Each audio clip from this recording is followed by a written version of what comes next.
What would you do if your husband received a photo of you kissing his friend before you even returned from the holiday party? I never imagined that one carefully orchestrated moment would become the first domino in a chain reaction that would destroy everything I thought I controlled. My name is Elena Thallis, but everyone calls me Eve. At 36, I work as a mid-level HR specialist at Morrison & Associates, and I've always prided myself on being clever enough to get what I want. My husband Jonas is 39, works night shifts as a hospital security supervisor, and frankly, he's become predictably boring over our 8 years of marriage. The Riverside Country Club's annual holiday party was supposed to be my night to shine. I'd spent weeks planning my outfit, a deep burgundy dress that hugged in all the right places, and even longer, planning something much more interesting. "Jonas, you look handsome in that navy suit," I said, adjusting his tie in our bedroom mirror. "Though you could smile more tonight. People will think you're miserable." He shrugged, checking his watch. "I'm not miserable. Just tired from the double shift yesterday." "Well, perk up. Dale will be there with June, and I want us to look like we're having fun." Something flickered across Jonas's face when I mentioned Dale Fisk. Dale worked as a radiology tech at the same hospital where Jonas pulled security duty. They'd been friends for 3 years, ever since Dale moved to town with his wife June. What Jonas didn't know was that Dale and I had been meeting for coffee every Tuesday for the past 2 months. "Why do you always bring up Dale?" Jonas asked, straightening his collar. "Because he's fun, unlike some people I know." I laughed to soften the barb, but Jonas didn't smile. "Come on, don't be paranoid. Dale's harmless enough that I can trust myself around him." The drive to the country club was quiet, except for our 7-year-old daughter Mira, chattering from the back seat about her sleepover at Grandma Lila's house. Jonas's mother had volunteered to watch Mira, though I suspected she just wanted an excuse to avoid the party. Lila had never warmed up to me, always watching with those sharp brown eyes, like she was waiting for me to slip up. The banquet room buzzed with conversation and clinking glasses. Twinkling lights draped the windows, and a jazz trio played softly in the corner. I spotted Dale immediately, tall, sandy-haired, wearing a charcoal suit that fit him perfectly. His wife June stood beside him in a conservative black dress, looking as plain as always. "There's Dale and June," I said, steering Jonas toward them. "Let's go say hello." "Eve, you look stunning," Dale said, his eyes lingering just long enough to make my pulse quicken. We'd practiced this moment during our Tuesday coffee meetings. "Thank you, Dale. You clean up pretty well yourself." I touched his arm lightly, letting my fingers trail across his sleeve. "Jonas, doesn't Dale look handsome tonight?" Jonas nodded curtly. "Sure." June shifted uncomfortably. "How's little Mira doing?" "Oh, she's perfect. Staying with Grandma tonight so we adults can have some real fun." I emphasized the word adults while looking directly at Dale. As the evening progressed, I worked the room like the social butterfly I'd always been. I made sure everyone saw me laughing, charming the partners' wives, and generally being the life of the party. Jonas followed dutifully, speaking only when spoken to. Around 9 o'clock, I decided it was time for the main event. "Jonas, honey, would you mind getting me another wine? And maybe some of those shrimp from the appetizer table?" I handed him my empty glass, batting my eyelashes. "Can't you get it yourself?" he asked. "Please, my feet are killing me in these heels, and you're so sweet to take care of me." I made my voice just loud enough for nearby couples to hear what a devoted husband he was. Jonas sighed and took my glass. "Fine. Dale, you want anything?" "I'm good, thanks, man." The moment Jonas disappeared into the crowd, I turned to Dale with a smile that had nothing innocent about it. "Ready for our photo opportunity?" Dale glanced nervously toward where June was chatting with other wives. "Eve, I don't know if this is—" "Come on, we talked about this. It's just a little test to see if Mr. Emotionally Distant finally shows some reaction. Besides, what could go wrong? It's just a photo. I positioned us near the decorated archway where the lighting was perfect. When Jonas returned with my wine, I called out sweetly, "Honey, would you take a picture of Dale and me? We want to commemorate the evening." Jonas set down my wine and reluctantly took my phone. "Just one picture, Eve." "Of course, darling."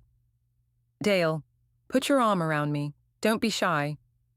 As Jonas raised the phone to frame the shot, I whispered to Dale, "Now." Dale pulled me closer and pressed his lips to mine. It wasn't a quick peck. It was a real kiss, passionate and unmistakable. I melted into it, feeling a thrill I hadn't experienced in years. But something was wrong. Jonas hadn't taken the picture. Instead, he was staring at his phone with an expression I'd never seen before. Not anger, not hurt, but something cold and calculating. "Jonas," I stepped away from Dale, suddenly feeling exposed. "Did you get the shot?" Without a word, Jonas turned his phone toward me. On the screen was a photo of Dale and me, locked in our passionate embrace, but it wasn't taken from Jonas's angle. Someone else had captured the moment and sent it to his phone. The timestamp showed it had been sent 30 seconds ago. Jonas looked at me with those pale blue eyes that suddenly seemed like ice chips. "I think we should go home now, Eve." "Jonas, wait, I can explain." But he was already walking away, leaving me standing under the twinkling lights with Dale, who had gone white as a sheet. Around us, conversations continued, but I caught several people glancing our way with curiosity. June appeared at Dale's elbow, her face flushed. "Dale, what's going on? Why did Jonas just storm out?" We should probably go too," Dale stammered. As I gathered my purse with shaking hands, I caught sight of Mason Lark, the party host, watching from across the room with his phone in his hand. Our eyes met for a moment, and he had the decency to look embarrassed before turning away. The ride home was silent, except for the sound of my heart pounding in my ears. Jonas drove with mechanical precision, his hand steady on the wheel, his face revealing nothing. When we pulled into our driveway, he finally spoke. "Get out of the car, Eve." "Jonas, please let me explain what happened back there." "Get out of the car." I'd never heard that tone from him before. Cold, final, like a door slamming shut. As I fumbled with my keys at the front door, I told myself this was just a minor setback. Jonas would cool down, I'd spin this whole thing as a misunderstanding, and by tomorrow we'd be back to our normal routine. I was good at managing situations like this. I'd been managing Jonas for 8 years. What I didn't know was that Jonas had already spent 3 years in military counterintelligence before becoming hospital security. What I didn't know was that he'd noticed my Tuesday coffee dates months ago. What I didn't know was that his phone contained not just Mason's photo, but a text message that would change everything. The message was from Dale. She planned this whole thing. "I'm sorry, man. We need to talk." As I climbed the stairs to our bedroom, I heard Jonas's phone buzz again, then again, and again. By morning, my carefully constructed world would begin its collapse, and I would learn that my quiet, boring husband was far more dangerous than I'd ever imagined. I woke up alone. Jonas's side of the bed was cold, like he'd never come to sleep at all. The digital clock read 6:47 a.m., and pale December sunlight filtered through our bedroom curtains. Downstairs, I found a pot of coffee already made, but no sign of Jonas. His security uniform hung in the laundry room where he'd left it, and his keys were gone from the hook by the garage door. My phone showed 3 missed calls from Dale and 2 text messages I was afraid to read. The first text, "Eve, I told him everything. I couldn't live with this." The second, "Don't contact me again. June knows." My hands shook as I poured coffee into my favorite mug, the one that said, "World's Best Wife," that Mira had given me last Mother's Day. The irony wasn't lost on me. I needed to control the situation before it spiraled further. Jonas was probably just processing what happened. Men always needed time to think things through. By the time he came home from wherever he'd gone, I'd have the perfect explanation ready. Around 10 a.m., my phone rang. Jonas. "Where are you?" I asked, trying to sound concerned rather than panicked. "At work. I picked up an extra shift." "Jonas, about last night." "Don't." His voice was flat, emotionless. "I'm not ready to discuss it." "But you have to let me explain. That kiss meant nothing. Dale just got carried away with the holiday spirit, and I was caught off guard." "Eve, stop talking." The line went quiet for so long I thought he'd hung up. "Jonas, I said I'm not ready to discuss it. I'll be home tomorrow evening. We'll talk then." Click. I stared at my phone, feeling the first real flutter of worry. Jonas never hung up on me. In 8 years of marriage, even during our worst fights, he'd never just dismissed me like that. I decided to call my sister Carmen for moral support. Carmen lived in Chicago and had never liked Jonas anyway. She'd understand that this was just a stupid mistake blown out of proportion. "Girl, you did what?" Carmen's voice was equal parts shocked and impressed. "You kissed Dale right in front of Jonas." "It wasn't like that. It was supposed to be playful, just to see if I could get a reaction out of him. You know how emotionally distant he's become." "And did you get a reaction?" I thought about Jonas's ice-cold stare, the way he'd simply walked away. Not the kind I expected. "Well, maybe this will shake things up in your marriage. Sometimes men need a wake-up call to appreciate what they have." Carmen's support helped settle my nerves. She was right. This could actually be good for my marriage in the long run. Jonas would realize he'd been taking me for granted, and we'd work through this stronger than before. But as the day wore on, my confidence began to crack. First, June Fisk called. "Eve, I think we need to talk." "June, I'm so sorry about last night. I know how it must have looked." "It looked like you've been planning this for weeks." June's voice was steady but cold. "Dale told me about your Tuesday coffee dates. He told me about the text messages. He told me everything, Eve." My stomach dropped. "June, whatever Dale said..." "He showed me the texts, Eve. The ones where you told him Jonas was emotionally unavailable. The ones where you said you were testing whether your marriage was worth saving. The ones with the photos you sent him." Photos. Oh God, the photos. I'd sent Dale a few flirty selfies over the past month. Nothing too explicit, just enough to keep him interested. "June, you're misunderstanding." "Am I?" "Because Dale also told me that last night was supposed to be your way of forcing Jonas to either fight for you or let you go." "Well, congratulations, Eve. You got your answer." The line went dead. I spent the rest of the day pacing our house, trying to figure out how to salvage this mess. Every room reminded me of the life Jonas and I had built together. The kitchen, where we'd cook Sunday dinners. The living room where we'd watched movies with Mira. The bedroom where we'd made love just 2 weeks ago. Had I really been willing to throw all this away for a few exciting moments with Dale? Around 4 p.m., I drove to Jonas's mother's house to pick up Mira. Lila answered the door with her usual stern expression, but today it seemed especially cold. "Hello, Elena." She never called me Eve like everyone else. Always my full name, like she was keeping me at arm's length. "Hi, Lila. Is Mira ready?" "She's upstairs packing her things." Lila stepped back to let me in, but didn't move far. "Jonas called this morning." My heart skipped. "Oh?" "He asked if Mira could stay another night, said you and he needed to have an important conversation." "That's not necessary. I'm sure we can work out whatever..." "Can you?" Lila's brown eyes, so much like Jonas's, studied my face. "Because from what I understand, there's quite a lot to work out." Heat crept up my neck. "I don't know what Jonas told you, but..." "He didn't tell me anything, Elena. He didn't need to. I've been watching you for 8 years, waiting for something like this." "Excuse me?" "You think you're clever, but you're not as smart as you believe. Jonas is a good man, better than you deserve. And if you've done something to hurt him..." She let the threat hang in the air. Mira came bounding down the stairs with her overnight bag, breaking the tension. "Mommy, Grandma made pancakes for breakfast and we watched 3 movies. I forced a smile. That sounds wonderful, sweetheart. Can I stay another night? Grandma said Daddy asked if I could. I looked at Lila, who was watching me with those sharp eyes.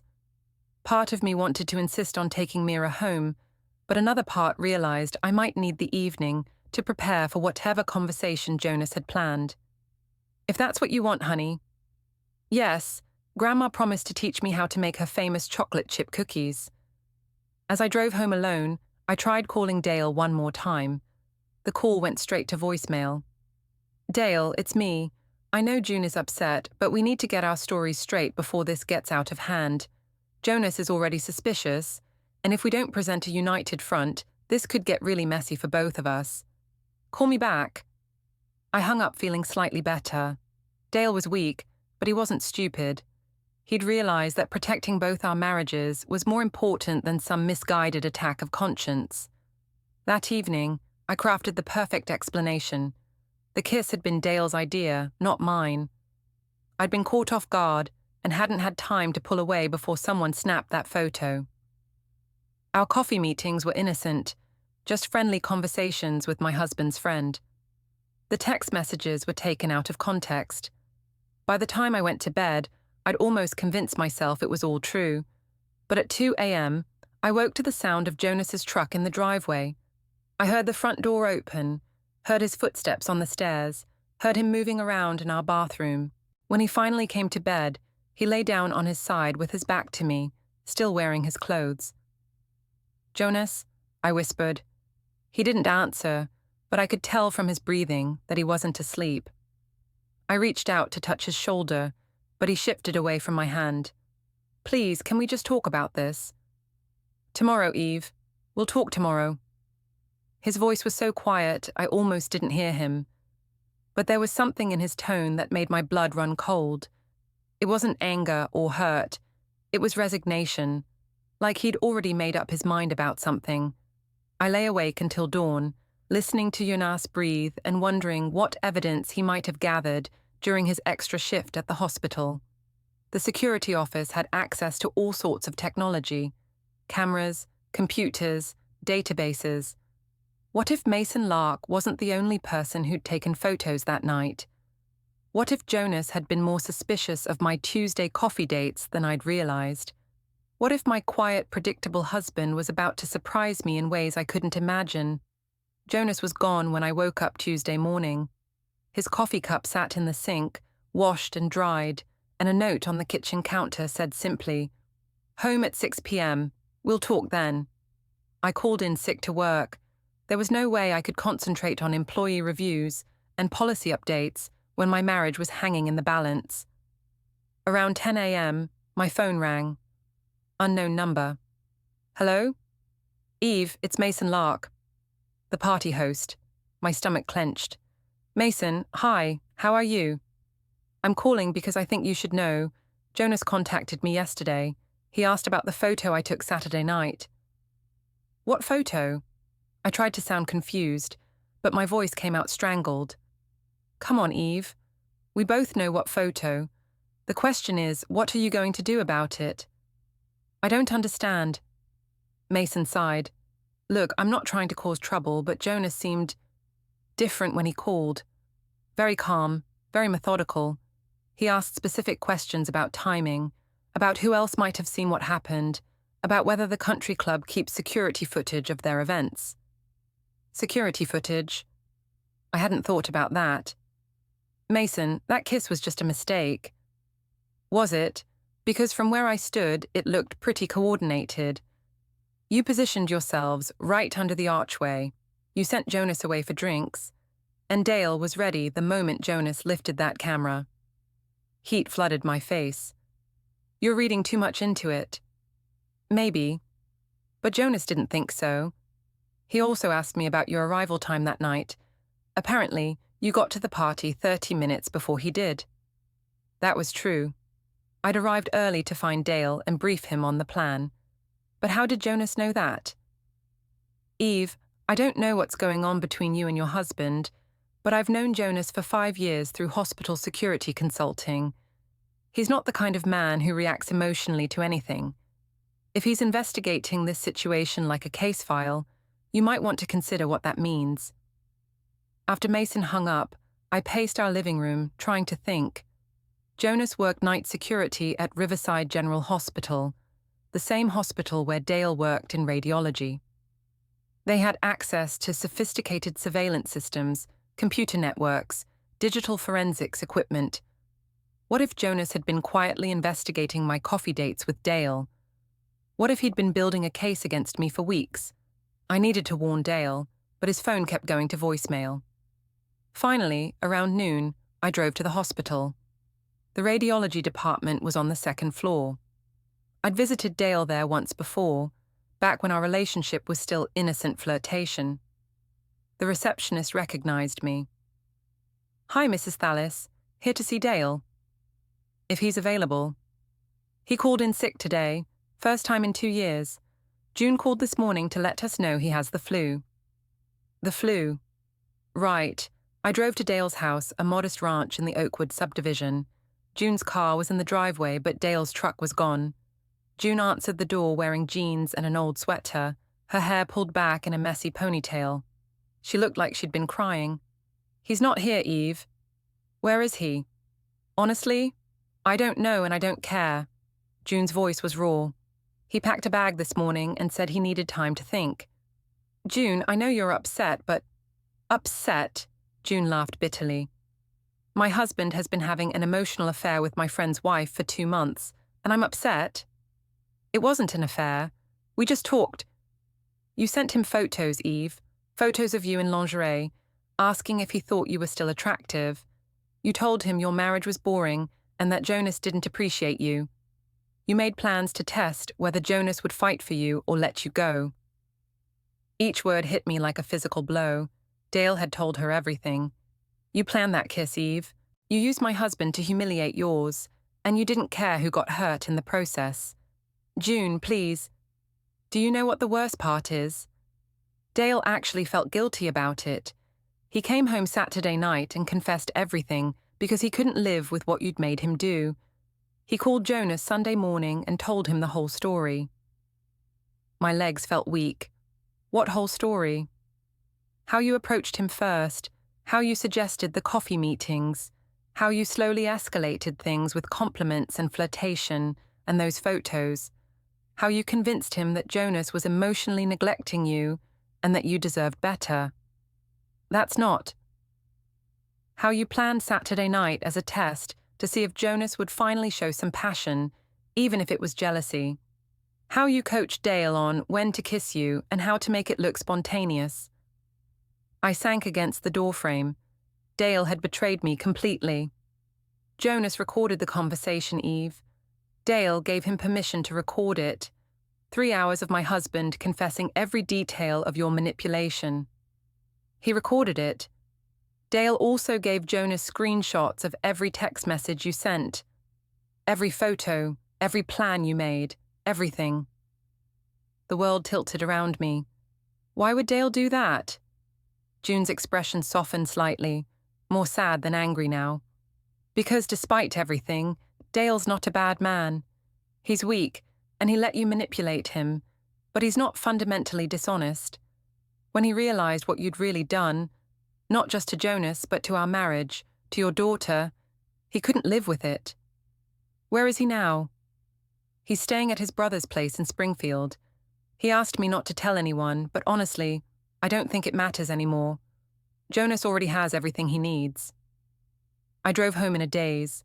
Jonas had Dale's confession. He had the text messages. He had the photos. He had Mason's testimony about the coordinated setup. What else did he have? At 3 p.m., I tried calling Jonas at work. The hospital switchboard transferred me to security.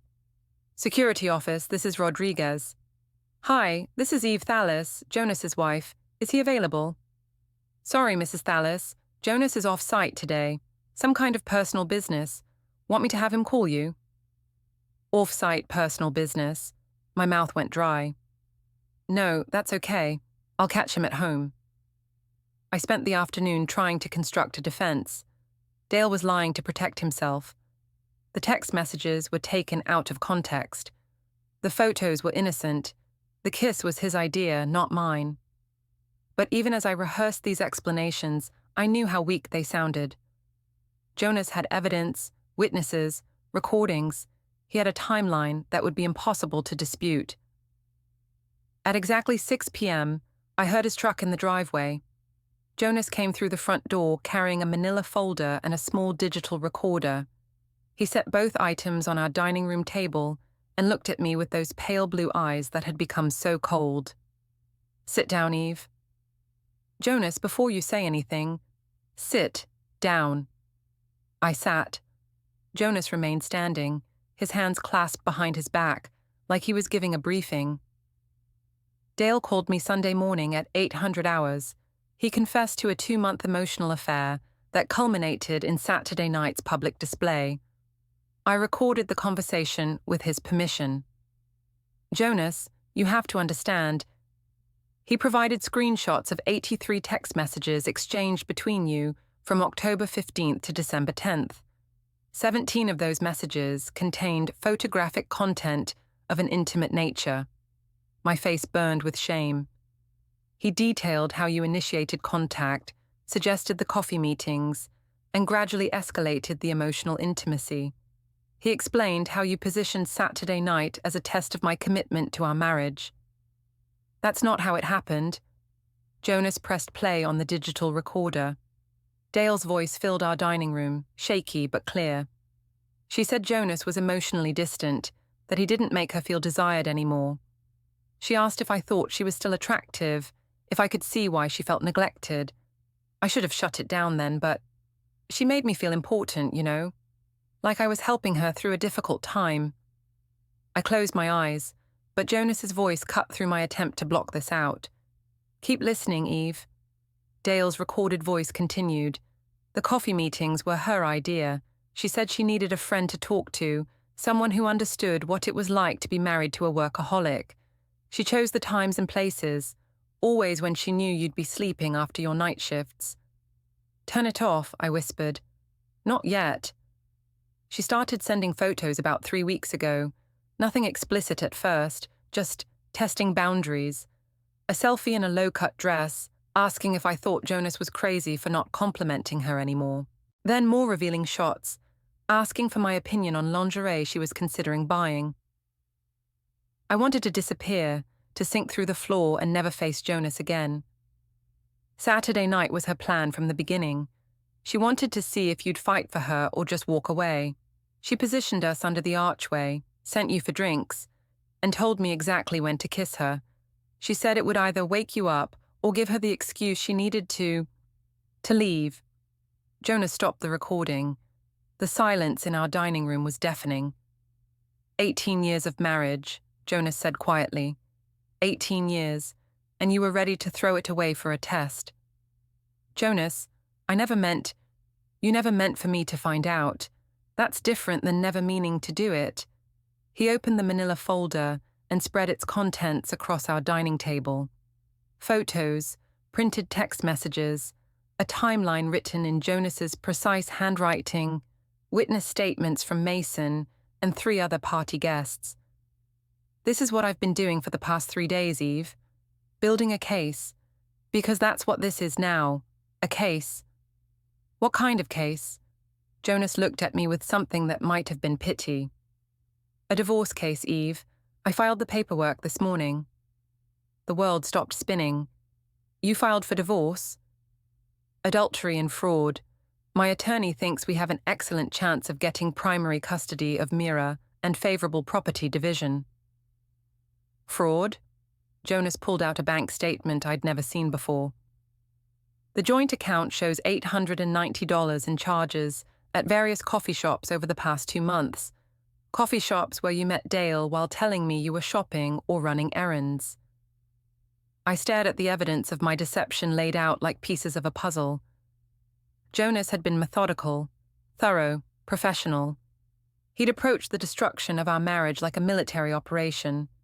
"Jonas, please, can't we try counseling? Can't we work through this?" "You made your choice Saturday night, Eve. Now I'm making mine." He gathered up the papers and headed toward the stairs. "Where are you going?" To pack some things. I'll be staying at my parents' house until the divorce is final. What about Mira? Jonas paused on the bottom step. Mira will stay with my parents too. My attorney is filing for emergency custody tomorrow morning. You can't take my daughter away from me. I'm not taking her away, Eve. I'm protecting her from the chaos you've created. As Jonas's footsteps echoed upstairs, I sat alone at our dining table, surrounded by the evidence of my betrayal. 3 days ago, I'd been a wife and mother living a comfortable life. Now I was facing divorce, the loss of my daughter, and public humiliation. And Jonas was just getting started. Wednesday morning brought a process server to my office. I was sitting in Morrison & Associates' glass-walled conference room, reviewing quarterly performance evaluations with 3 senior partners, when Rebecca from reception knocked on the door. "Eve, there's someone here to see you. Says it's urgent." Through the glass wall, I could see a middle-aged man in a cheap suit holding a manila envelope. My stomach dropped. "Can it wait? We're in the middle of—" "Ma'am, I need to speak with Elena Thallis immediately," the man called out, loud enough for everyone in the conference room to hear. The 3 partners, Mr. Morrison, Ms. Chen, and Mr. Williams, exchanged glances. Our conference room was located in the center of the office, surrounded by glass walls that offered no privacy from the dozens of employees at their desks. "I'll be right back," I mumbled, stepping into the lobby. "Elena Thallis?" "Yes." "You've been served." He handed me the envelope and walked away, leaving me standing in full view of my colleagues with divorce papers in my hands. I tried to maintain composure as I walked back to the conference room, but my hands were shaking. Through the glass walls, I could see people at their desks turning to watch me, whispering among themselves. "Everything all right, Eve?" Mr. Morrison asked. "Just a personal matter. Can we reschedule this meeting?" "Of course. Take all the time you need." But I could see the concern in their eyes, the way they glanced at the envelope I was clutching. Morrison & Associates prided itself on discretion and professionalism. Public drama was not tolerated. I made it to my private office before opening the papers. The petition for divorce was 37 pages long, meticulously detailed, and devastating in its clinical precision. Jonas was seeking primary custody of Mira, citing my pattern of deception and adultery that demonstrates unfitness as a primary caregiver. He was requesting our house, both cars, and reimbursement for the money I'd spent on my coffee dates with Dale. Attached were copies of the text messages, photos I'd sent Dale, and witness statements from the holiday party. Everything was there, laid out like evidence in a criminal trial. My phone buzzed. "Carmen." "Girl, what is happening? I just saw your Facebook post from last night." "What Facebook post?" "The one about toxic marriages and emotionally unavailable men. It has like 40 comments already." I hadn't posted anything on Facebook. With shaking fingers, I opened the app and found a post I didn't remember writing. Sometimes you don't realize how emotionally starved you are until someone shows you real attention. If your partner takes you for granted, maybe it's time to find someone who won't. Life's too short to settle for boring and distant. "No, your worth. Nair deserved better." I must have posted it Monday night in my emotional state, but I had no memory of writing it. Now it looked like I was publicly justifying my affair. The comments were brutal. "Girl, did you cheat on Jonas? This is about Dale Fisk, isn't it? My husband works at the hospital. Everyone's talking about what happened at the holiday party. You should delete this. You're making yourself look guilty. Poor Jonas, he doesn't deserve this." I deleted the post immediately, but screenshots had already been taken. The damage was done. Around noon, my phone rang. Jonas's attorney. "Mrs. Thallis, this is David Thornton from Thornton & Associates. I represent your husband in your divorce proceedings. I haven't even had time to hire my own attorney yet. That's your prerogative, but I'm calling to inform you that we're filing for emergency custody of your daughter this afternoon. The hearing is scheduled for Friday morning at 9 a.m. Emergency custody? On what grounds? Adultery, deception, and conduct detrimental to the child's welfare. We have evidence that you've been conducting an extramarital affair while your daughter was in the home, that you've been lying to your family about your whereabouts, and that you orchestrated a public humiliation of your husband at a social event. That's not. We also have evidence that you've been posting on social media about your marriage in ways that could be harmful to your daughter's emotional well-being. The Facebook post. They were going to use my own words against me. Mrs. Thallis, I'd strongly advise you to retain counsel immediately. This case is moving forward with or without your participation. After he hung up, I sat in my office staring out at the parking lot, watching normal people go about their normal lives. Just a week ago, I'd been one of them. Now I was the office scandal, the cheating wife, the woman who'd destroyed her family for a momentary thrill. I called 3 divorce attorneys that afternoon. The first 2 were booked solid for weeks. The third, a solo practitioner named Gary Hendricks, could see me Thursday morning, but warned me that emergency custody hearings were difficult to win. If your husband has documented evidence of adultery and deception, and if he can demonstrate that your behavior has been detrimental to your child's welfare, the court is likely to grant temporary custody pending a full evaluation. How long does that evaluation take? 3 to 6 months, sometimes longer. 6 months without Mira. The thought made me physically ill.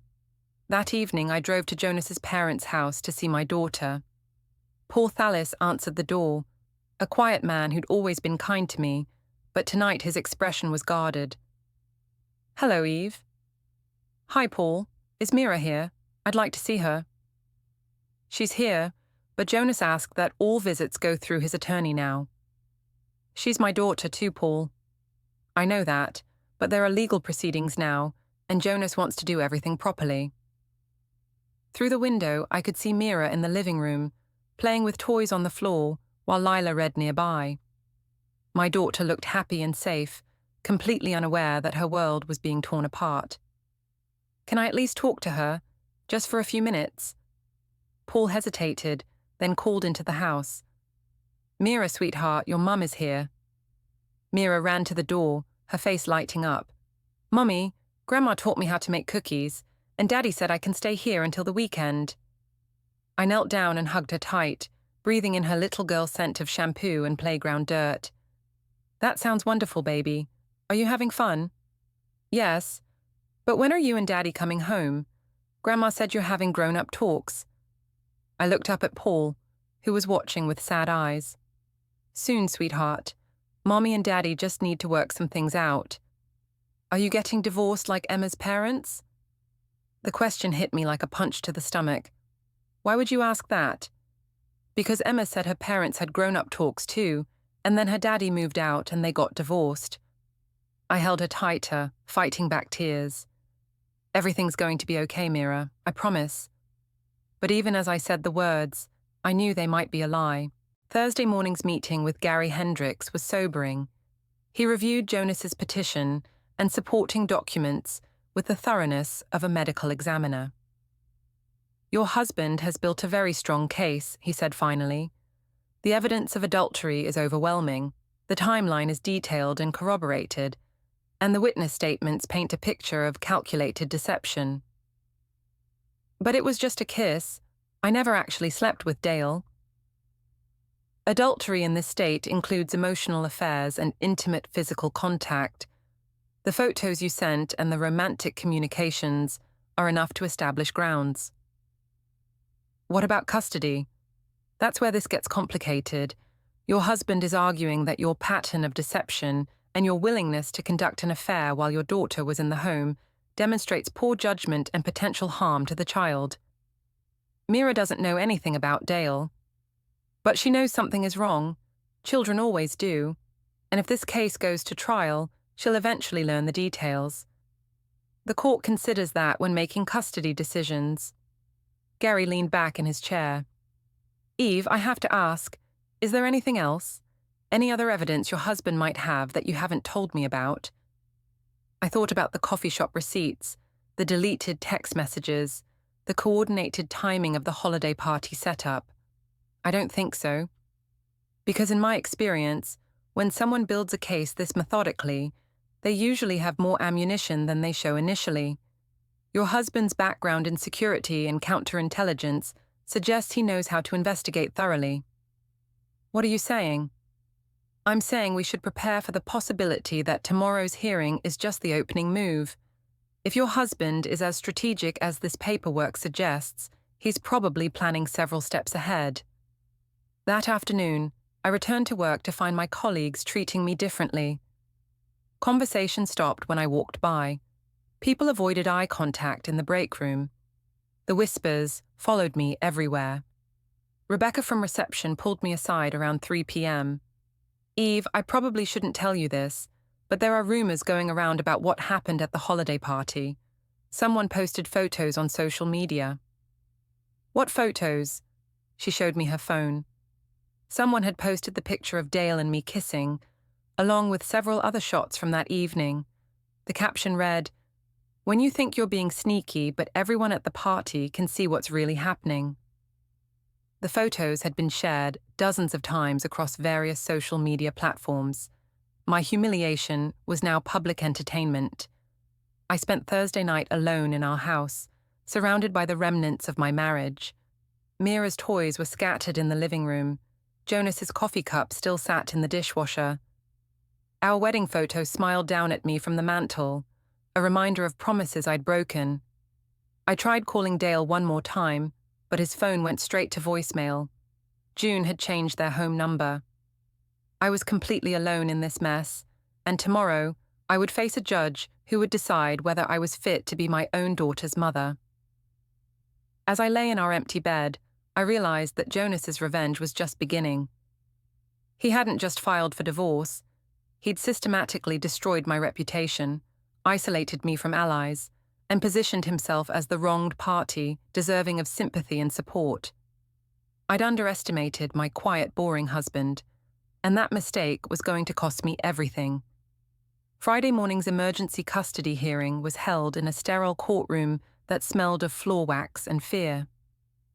Judge Patricia Hawkins, a stern woman in her 50s, reviewed the case files while I sat beside Gary Hendricks, trying not to fidget. Jonas sat across the aisle, with his attorney David Thornton, looking calm and composed in his best suit. He didn't glance my way once during the entire proceeding. "Mr. Thornton, please present your client's case for emergency custody," Judge Hawkins said. Thornton stood and activated a laptop connected to a large screen. "Your Honor, we have substantial evidence that Mrs. Thallis has engaged in a pattern of deception and adultery that demonstrates unfitness as a primary caregiver." The screen filled with a timeline, my timeline. Coffee dates with Dale, text message timestamps, credit card charges, even my work schedule cross-referenced with Jonas's sleep hours.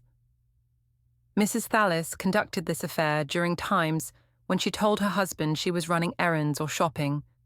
She used marital funds to pay for these meetings while lying about her whereabouts. This demonstrates both adultery and financial deception. Judge Hawkins studied the timeline. "Mr. Hendricks, how does your client respond to these allegations?" Gary stood slowly. We'd prepared for this, but seeing the evidence laid out so methodically was overwhelming. "Your Honor, my client acknowledges that she made mistakes in her marriage, but she never engaged in sexual relations with Mr. Fisk, and her daughter was never exposed to inappropriate conduct." "Never exposed?" Thornton activated another slide. "Your Honor, we have evidence that Mrs. Thallis orchestrated a public display of adultery at a social event attended by families and colleagues, causing significant embarrassment to her husband and potentially traumatizing her daughter, who heard about the incident from classmates whose parents were present." My heart sank. Mira had heard about the kiss at school. "Furthermore," Thornton continued, "Mrs. Thallis has demonstrated poor judgment in her social media usage, posting content that could be harmful to her daughter's emotional well-being." The screen showed my Facebook post, along with the comments and shares. Seeing my own words projected in a courtroom made me want to disappear. Your Honor, we're requesting temporary custody pending a full psychological evaluation of both parents and a home study to determine the most appropriate custody arrangement. Judge Hawkins turned to me. Mrs. Thallis, do you have anything to say before I make my ruling? I stood on shaking legs. Your Honor, I love my daughter more than anything in the world. I made mistakes in my marriage, but I would never do anything to hurt Mira. She needs her mother. Mrs. Thallis, according to the evidence presented, you conducted a 2-month deceptive relationship while your daughter was in your care. You used family resources to fund this relationship while lying to your husband about your activities. You then orchestrated a public display that has caused embarrassment to your family and potential emotional harm to your child. How do you explain this behavior? I looked at Jonas, hoping to see some softness in his expression, some sign that the man I'd married for 18 years was still in there somewhere, but his face was stone. I was unhappy in my marriage. I felt neglected and unappreciated. I made poor choices, but I never meant to hurt anyone. Intent is less important than impact, Mrs. Thallis. The impact of your choices has been significant harm to your family unit and potential trauma to your child. Judge Hawkins made notes in her file. I'm granting temporary custody to Mr. Thallis, pending psychological evaluations and home studies for both parties. Mrs. Thallis, you'll have supervised visitation every Saturday from 10 a.m. to 4 p.m. at the Family Services Center. The full custody evaluation will be completed within 90 days. The gavel fell, and my world collapsed. As we left the courthouse, Gary tried to reassure me. This is temporary, Eve. We'll request the evaluations as quickly as possible and work toward joint custody. But I could see in his eyes that he didn't believe it himself. Jonas had outmaneuvered us completely.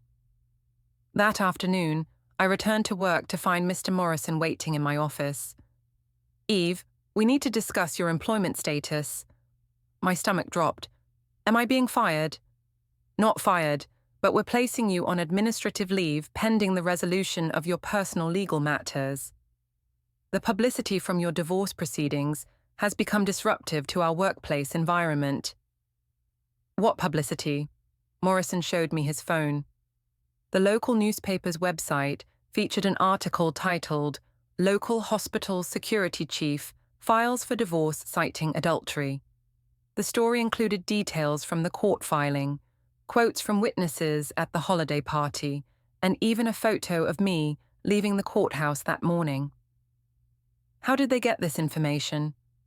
Court filings are public record, Eve. Anyone can access them. I was suspended without pay, effective immediately. Morrison asked for my badge, keys, and laptop. 20 minutes later, I was walking to my car, carrying a box of personal items like some corporate cliché. The weekend brought new humiliations. My Saturday visit with Mira at the Family Services Center was supervised by a social worker who took notes on every interaction.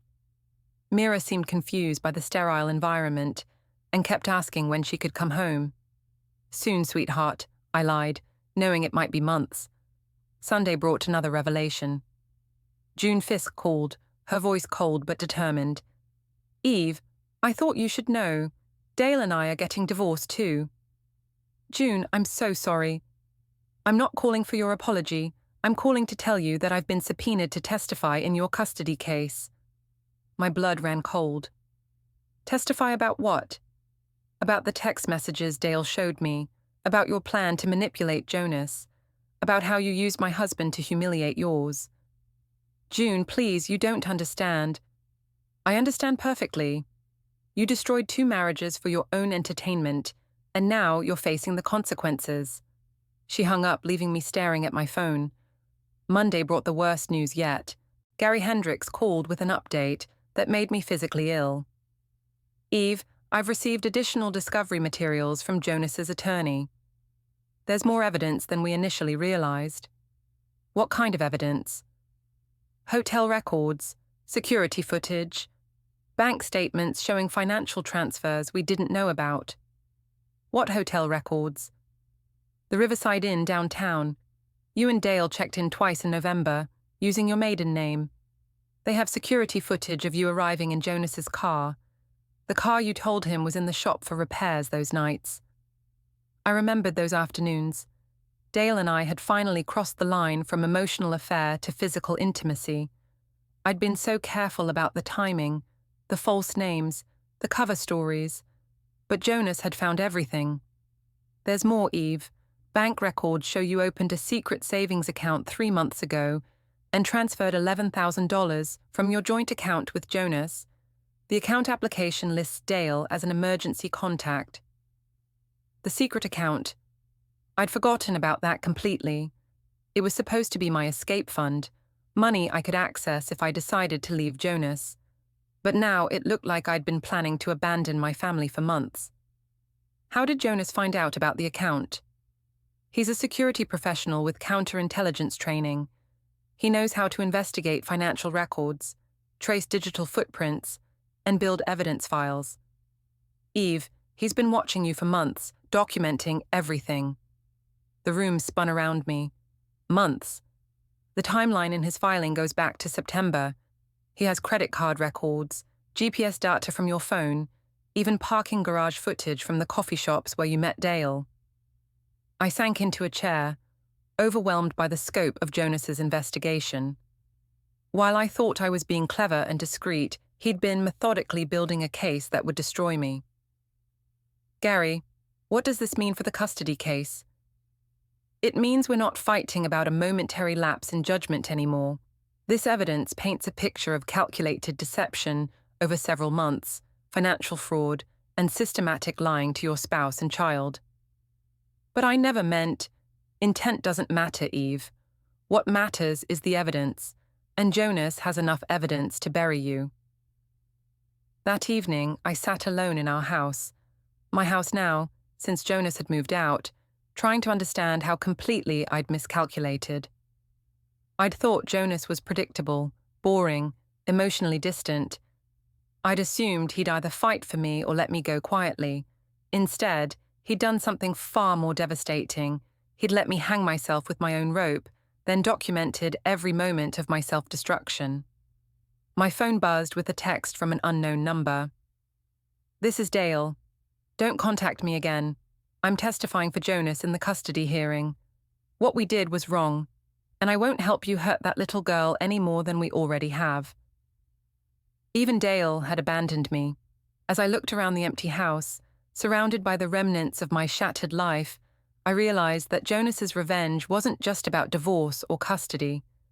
He'd systematically destroyed my reputation, my career, my relationships, and my credibility. I'd wanted to test whether my marriage was worth saving. Jonas had given me a definitive answer. It wasn't worth saving because I had already destroyed it beyond repair. And he'd made sure everyone knew exactly who was responsible for the destruction. The final custody hearing was scheduled for a cold Tuesday morning in February, 3 months after that disastrous holiday party. I sat in the same courtroom where Judge Hawkins had initially granted Jonas temporary custody, but now the stakes were permanent. Over the past 90 days, I'd undergone psychological evaluation, submitted to home studies, and endured supervised visits with Mira every Saturday. The court-appointed psychologist, Dr. Sarah Martinez, had been thorough and professional, but I could see the judgment in her eyes during our sessions. Jonas sat across the aisle with David Thornton, looking exactly as calm and composed as he had 3 months ago. He'd gained weight, probably from his mother's cooking, and seemed rested. Meanwhile, I'd lost 15 pounds from stress and barely slept through the night since this nightmare began. Gary Hendricks shuffled papers beside me, but we both knew this was a formality. The evidence against me was overwhelming, and my supervised visits had not gone well. Mira seemed increasingly distant, confused by the clinical environment, and the social worker taking notes on our every interaction. "Your Honor," Thornton began, We're here today to finalize custody arrangements for Mira Thallis, age 7. Over the past 3 months, the evidence has only strengthened our position that Mr. Thallis should be granted primary custody. Judge Hawkins reviewed her files. Mr.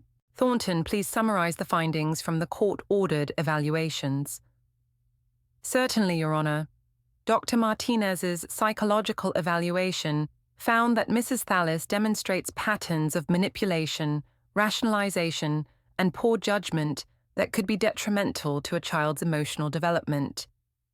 The home study revealed that Mrs. Thallis has been unemployed since January and is currently facing financial difficulties due to her own choices.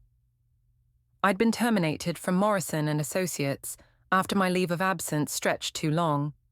The official reason was workforce reduction, but everyone knew the real cause.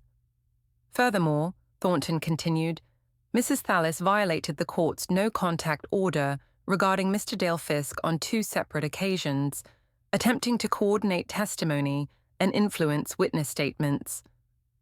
Those phone calls had been stupid mistakes, desperate attempts to get Dale to tell the truth about how things had really happened between us. But the calls had been recorded and reported to the court, making me look like someone who couldn't follow basic legal instructions. Mr. Hendricks, how does your client respond to these findings? Gary stood reluctantly. Your Honor, my client acknowledges that she made serious errors in judgment, but she has completed court-ordered counseling and is committed to rebuilding her relationship with her daughter. Has Mrs. Thallis found stable employment? She's actively seeking employment, Your Honor. Has she completed the financial restitution ordered by the court? Gary hesitated. She's working on a payment plan for the funds transferred without her husband's knowledge. I still owed Jonas $11,000 plus interest. My unemployment benefits barely covered rent on the small apartment I'd moved into after losing the house in the divorce settlement. Judge Hawkins turned to me. Mrs. Thallis, during your supervised visits, how has your relationship with your daughter progressed? I stood on unsteady legs. The truth was that Mira had grown increasingly withdrawn during our Saturday visits. She answered my questions with one-word responses and spent most of our time together asking when she could go back to Daddy and Grandma Leela. We're working on rebuilding our connection, Your Honor. Mira is adjusting to all the changes in our family. Mrs. Thallis, according to the social worker's reports, your daughter has expressed anxiety about these visits and has asked multiple times why she can't just stay with her father. The words hit me like physical blows. My own daughter didn't want to spend time with me. She's confused by everything that's happened, Your Honor. Children need time to process divorce. Mrs. Thallis, children also need stability, honesty, and trustworthy caregivers. The evidence suggests that your actions over the past year have provided none of those things. Thornton stood again. Your Honor, we'd like to present final testimony from Mr. Dale Fisk, who has traveled from Springfield to provide additional context about Mrs. Thallis's behavior. My heart stopped. Dale walked into the courtroom wearing a suit I'd never seen, looking thinner and older than I remembered. He avoided eye contact as he was sworn in. Mr. Fisk, please tell the court about your relationship with Mrs. Thallis. Dale's voice was steady but quiet. Mrs. Thallis approached me in October, claiming she needed someone to talk to about her marriage problems. I thought I was being a good friend to both her and Jonas. How did this friendship develop? She suggested we meet for coffee to discuss her situation. At first, the conversation seemed innocent. She was venting about feeling unappreciated, and I was trying to offer perspective. When did the relationship change? Gradually. She started sending text messages between our meetings, asking for advice about her marriage. Then she began sending photos, selfies at first, then more revealing pictures. She said she wanted a man's opinion on whether she was still attractive. Did you encourage this behavior? No. I should have shut it down immediately, but she made me feel important, like I was helping her through a difficult time. I realized now that I was being manipulated. The word manipulated echoed through the courtroom. Even Dale, who had participated willingly in our affair, was painting me as the predator. Mr. Fisk, please tell the court about the events of December 10th. Mrs. Thallis planned the entire evening. She arrived at the party early to find me and review what she called the plan. She wanted to test whether Jonas would fight for her or just walk away. Whose idea was the kiss? Hers. She positioned us under the archway, sent Jonas for drinks, and told me exactly when to kiss her. She said it would either wake Jonas up or give her the excuse she needed to leave him. Have you had any contact with Mrs. Thallis since that evening? She called me twice in January, asking me to lie about what had happened. She wanted me to say the kiss was my idea, that I had pursued her. When I refused, she became angry and threatened to tell people I had forced myself on her. I wanted to scream that he was lying, but Gary's hand on my arm kept me seated. Dale was covering his own tracks by making me look like a manipulative predator who had threatened him. No further questions, Your Honor. Gary declined to cross-examine Dale. There was nothing we could say that wouldn't make things worse. Judge Hawkins reviewed her notes for what felt like hours. Finally, she looked up. Based on the evidence presented over the past 3 months, including psychological evaluations, home studies, witness testimony, and observation of supervised visits, I am awarding primary custody of Mira Thallis to her father, Jonas Thallis. The words hit me like a physical blow.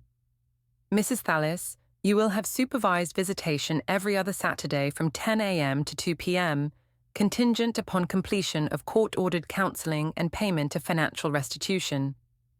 Visitation may be reviewed and potentially expanded after 1 year, depending on your progress in addressing the issues that led to this custody arrangement. Every other Saturday, 4 hours twice a month with my own daughter. Furthermore, Mrs. Thallis is ordered to pay child support in the amount of $400 per month, beginning immediately. $400 a month that I didn't have for a child I barely got to see. As the hearing concluded, I watched Jonas gather his papers with the same methodical precision he'd shown throughout this entire process.